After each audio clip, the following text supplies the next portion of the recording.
Chapter 11. Inside the Casket.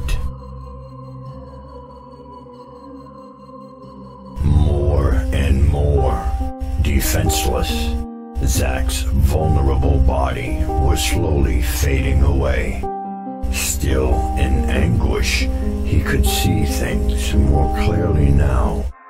He could truly hear things for the first time. Zach took a deep breath, then closed his eyes, listening to the sounds of demons laughing, the sounds of angels crying. Opening his heavy eyes, he was running through a field of unkept shrubbery and tall weeds. He was terrified with fear. He was being chased.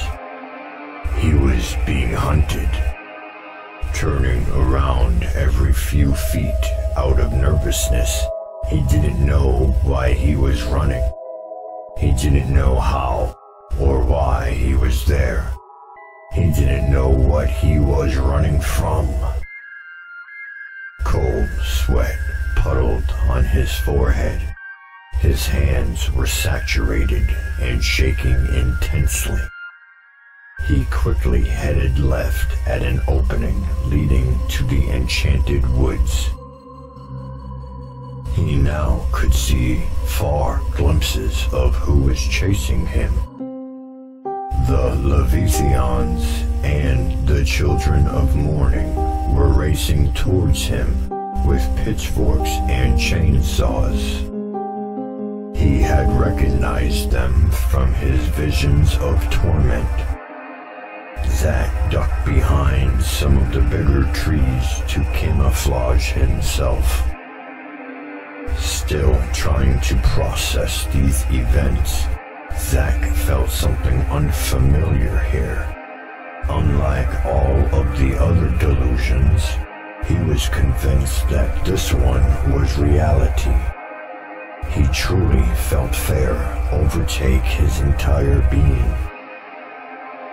Long, twisted vines and roots from the ground became animated, weaving around his legs and feet as he rushed through the forest. Fighting off the haunted trees, he pried himself from the evil grasp, deeper and deeper in. The woods carried an intoxicating scent.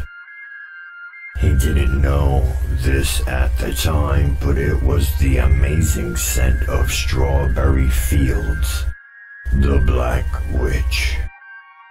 He quickly turned around as he exited the nightmare forest to see the swarm of chasers had disappeared, vanished.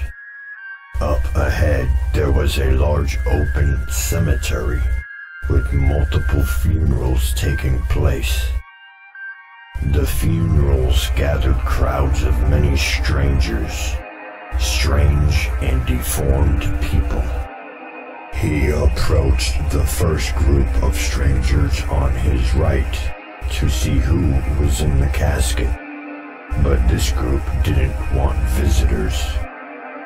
Speechless, they pushed him, they spit on him, and they pulled his hair, trying to protect their dead. But Zach was determined to see. He felt this could have been the answers he was looking for. He was wrong. This was no vision, no answers. He was somehow taken to the real world, but yet his body remained on the floor next to the head that he butchered. He powered his way through the mosh of angry people and finally a small glance of inside the coffin.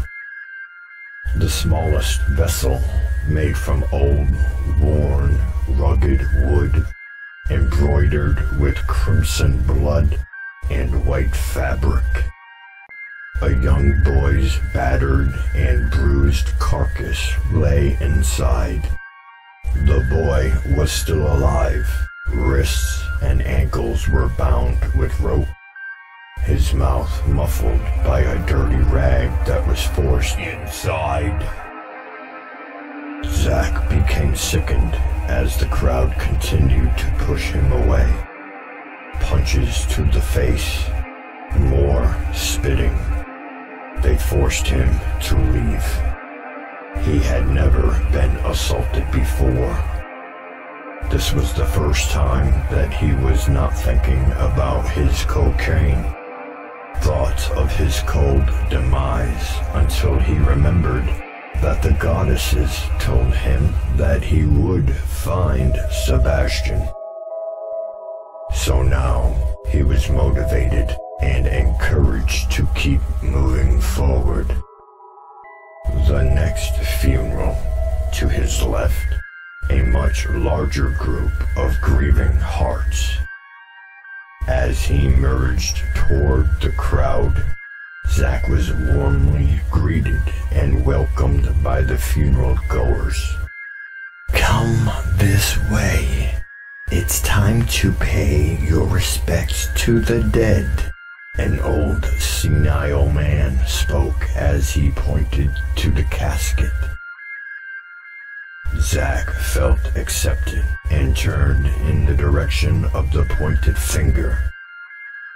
Before he moved forward, tiny, wrinkled fingers peeked out from inside, grasping onto the edge of the casket. "What the fuck? Here we go again. Shit is about to get real," Zach mumbled out loud. Stepping closer, he saw the most gruesome visual he had ever seen. All the cocaine and acid that he had done in his life had often caused him to have epic, gory hallucinations, but this had gone too far. Inside the coffin of madness, dripping with blood, a newborn baby boy. Purple, thick, pulsing veins laced its bald head. An evil grin was plastered on its lips. Still attached to the umbilical cord, coming out of a young Indian woman, looked to be about 25 years old, who was apparently dead. She wore a black gown with expensive ancient jewels wrapped around her neck. Blood and dirt coated the inside of the casket, along with globs of pus and clear, sticky residue dripping from the demonic baby. Zach was in awe. He felt speechless, then became nauseous with anxiety. Boiling, cold sweat oozed from his pores. To keep from puking, he ran from the horror scene. Close by, he saw another casket. A closed casket. No one was around. Feeling relieved that no one was watching him, Zach edged closer. Looking around with caution, he was free to look inside. How bad can it be? How much worse can it possibly get?